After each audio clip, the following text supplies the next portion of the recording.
मित्रांनो, आपल्या सगळ्यांच्या आयुष्यामध्ये एक ना एक तरी शिंदे आडनावाची रॉयल हस्ती असते म्हणजे असतेच. ही लोक कधीच एकटी येत नाही, कारण ही लोक नेहमी अख्खं सरकार घेऊन येतात. हॅशटॅग शिंदे सरकार. वाजव रे.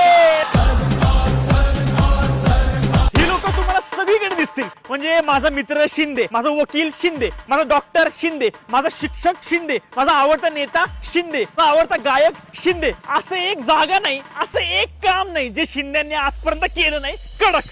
ही लोक राहतात एकदम डाऊन टू अर्थ, पण जर ह्यांना कोणी नडलं तर ही डायरेक्ट आई टाकतील. कळलं का बाळा? पुण्यात तर एवढे शिंदेत ना की माझ्या एका मैत्रिणीचं माहेरचा आडनाव पण शिंदे आणि सासरचा आडनाव पण शिंदेच. बोला, ही लोक इतकी शौकीन असतात की तुम्हाला कधीच हराभरा कबाब, हक्का बिक्का नूडल्स खाताना दिसणार नाही. मस्त रश्शेदार मटणाशिवाय यांचा दिवस चालू बी होत नाही आणि संपत बी नाही. कळलं का? तर मी तुम्हाला एकच सांगेल, शिंद्यांचा नाद करू नका, शिंद्यांचा नाद करू नका, शिंद्यांचा नाद करू नका. आणि खाली कमेंट मध्ये टॅग करा त्या शिंदे मित्राला आणि त्याला सांगा आम्हाला पण पार्टी दे मटणाची. जय महाराष्ट्र, जय शिंदे. जाऊ का?